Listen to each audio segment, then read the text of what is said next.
The engagement dinner was supposed to be a joyful celebration, candles flickering like small promises along the table while the city outside breathed its winter hush. And Sophie, sharp-witted nurse with quick hands and quicker jokes, lifted her glass so the ring caught the light and spun it into a halo. Liam,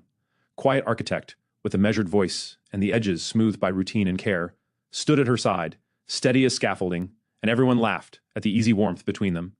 Until dessert arrived, and she made the quip about color-coded socks and surviving his spreadsheets. A throwaway line she'd told a dozen times in private and never seen him flinch.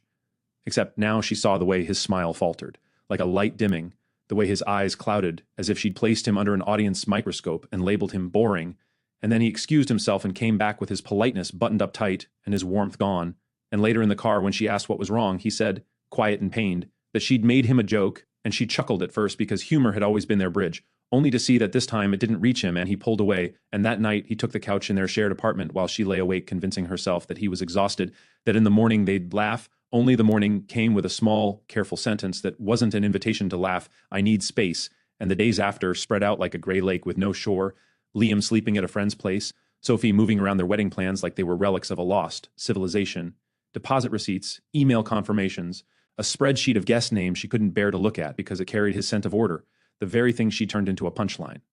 She texted, he answered with brevity, not cruelty, but the kind that hurts more because it is so controlled, and she confided in her sister, Juliana, who loved hard truths, and Juliana said, he's always been private, Soph. For him, public teasing is exposure. You amplified his fear, and for the first time the laughter in Sophie's chest cracked, because she knew Liam's history, the way critical parents could sandpaper a boy into a man who leaned too hard on systems to protect the soft underbelly, and she had loved that in him,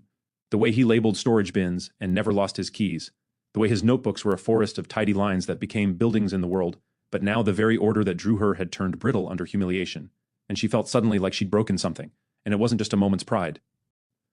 They met for coffee in a neutral place, brick walls, hissing milk, a table that rocked slightly under their elbows, and she apologized until she was breathless, saying it had been harmless, that she hadn't meant to sand him down in front of people, and he listened with eyes that had learned to step back, saying he didn't know if he could marry someone who might always think of him as a punchline, and his voice didn't rise the way hers would have, it simply placed the words on the table like evidence. And afterward, she found herself in the stairwell of their building with the letterbox smell and the metal handrail freezing her palm, crying soundlessly, because that's the kind of crying hospitals teach you. Quiet, efficient, clean up before anyone sees. A week later, he came back to the apartment with that warehouse look, face drawn, body purposeful, and he said he couldn't move forward, and canceling the wedding became a procession of small funerals, florist, venue, photographer, each one refunding some fraction of a future that no longer existed, and Sophie packed a box of shared mugs and books and moved to Juliana's spare room, where a potted fern leaned toward weak light, and her laughter, once a bright flare in rooms, now sounded like a polite nod. She wrote him a letter because text could not hold everything, and in it she told the story of the joke, and before the joke, and after the joke, and how words are tools and weapons and bridges, and how she had used them carelessly, and she promised to learn the difference between teasing and cutting, between private intimacy and public spectacle, and she sealed it and walked it to his friend Marcus's place because Liam wouldn't give her a direct address, and she slid it under the door and waited a week, then two, and nothing came back. Work became a refuge and a punishment. Night shifts on the cardiology floor, code blues that shook the breath out of her, the taste of vending machine coffee at 3 a.m., the ritual of snapping on gloves and the ritual of snapping them off. Rituals, she realized, were what made chaos bearable, and she wondered if this was how Liam had survived childhood, building structures around the open mouth of fear. One night, a teenage patient named Joel broke down because a classmate had posted a video of him tripping during a pep rally, and he said the phrase that rerouted her blood. Everyone laughed at me, and she sat with him and said, laughter can be love or it can be a knife, and she thought of Liam's eyes at the dinner and felt the answer slice through any remaining defense. She went home at dawn and cried hot, angry tears because she wanted to roll back time, to choose the version of herself who would have squeezed his hand and said something tender instead. She started therapy at a clinic that smelled faintly of lavender and copy paper, and the therapist, Amina, asked about humor in her family, about the way she had always deflected pain by making the room laugh first, and Sophie, startled by the map of herself forming in another person's words, realized that her jokes were often a door she slammed out of fear, and Amina gave her the hardest homework of all, reach out to him once more, but not to get him back. Reach out to tell him you see him. So Sophie wrote again, a letter that had the dignity of clean sentences, and this time she said she understood if the answer was silence, that she wanted to tell him the joke had been not harmless but harmful, that his perfectionism was not a curiosity for crowds, but the architecture of his safety, and she said she didn't want to be a hurricane to his scaffolding. She wanted to be the weather that made the scaffolding unnecessary. She sent the letter and imagined it traveling through the city like a small, determined bird. Liam read it. He sat at his drafting table under a lamp that pooled light and made his fingertips look like they belonged to someone else's hands. And he read it twice, then a third time, and then he placed it back in the envelope because he didn't know if there was a correct response, and fear of the wrong response had directed his life until now, so he said nothing. He tried to move on, and for a while he pretended to, going on dates that felt sanitized and controlled. And then he met a woman named Mara, a museum conservator who respected silence, who liked her tea at the same temperature every time, who never told a story with herself as the clown, and he found that restful, the way one finds a library restful when the brain is sore. And friends told Sophie, who pretended she was fine and then snuck into a storage closet at work, and sobbed into a stack of laundered gowns, and then laughed at herself for the cliché of it, even as tears ran into her collar. The months oiled past. Sophie's humor returned, changed, the edges filed and the timing gentler. She stopped roasting colleagues during birthdays and started telling small, warm stories that centered on her own vulnerability, which scared her more but harmed no one else. Liam's work became sharper. He poured himself into a community clinic project in Pilsen, drawing red pencil lines until the paper bristled with them, and yet he found himself measuring every joy against the ghost of Sophie's bright presence. Mara noticed and didn't comment until they were at a gallery opening, and she said, almost kindly, "You sigh when you laugh," and he realized he did. And later he stood in a restroom with subway tile, the color of old seashells, and asked himself whether he had let one moment define him, because it was easier than risking repair. When they saw each other again, it was at a friend's party where the room stung of citrus and old wood, and they talked about work and weather, the small talk of ex-lovers who do not trust the door to the library of the past, and he admitted he missed her but couldn't forget the feeling of being peeled open in front of people. And she nodded and didn't apologize again because performing the apology would be another form of self-comfort. Instead, she said she was learning to measure twice and cut once with her words, and they parted with that fragile softness that belongs to two people who still know the other's coffee order. Juliana, Brass Heart Juliana, staged an intervention of sorts. She invited Liam's sister Nora to drinks, and then invited Sophie, and then, by coincidence that was not coincidence, Liam, and, unexpectedly, Mara, and the evening was a tangle of restraint until someone mentioned Chicago winter weddings, and the word wedding hovered like a scent from a different life, and Mara looked at Liam, and then at Sophie, and, with a kind of weary grace, excused herself early because she could read rooms and chose not to fight ghosts. Afterward, Liam called Sophie to apologize for the ambush, which he had and T orchestrated, and they walked by the lake where the wind had teeth, and they talked without the pressure of logistics or deposits or parents, and Sophie told him about Joel and about how laughter can be a knife, and Liam told her about the way he had measured his childhood by the volume of his father's sighs, how lines and lists had saved him, and how he couldn't unhear the dinner joke not because it was the worst thing she'd ever said, but because of the way it clicked into a groove carved long ago by criticism. The next day, Sophie wrote him one last letter. Short this time, "I love you enough to let you go if a future with me asks your nervous system to live on a cliff. But if there's a world where we move slowly, where jokes stay at home and respect sits at the head of the table, I'm willing to try. Either answer is okay." She sent it, and, obeying Amina's advice, she let it be a gift with no strings. Weeks passed. Liam redesigned the clinic's main atrium to cradle people rather than funnel them. Sophie joined a communication workshop at the hospital where she practiced speaking truths without sugar or sting.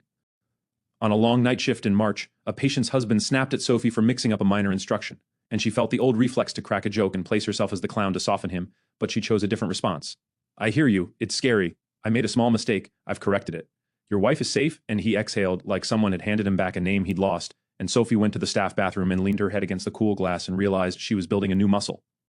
Meanwhile, Mara ended things with Liam, not from anger but from clarity. She said she wanted to be chosen without comparison, and he thanked her for her honesty and sat on his floor with a mug in his hands and admitted to the quiet room that he had not truly let go of Sophie, not of the way she brought noise and color into his neat lines, not of the way her laughter once made him feel like the room opened. And he wrote her, not a letter but an email, because he had always preferred type,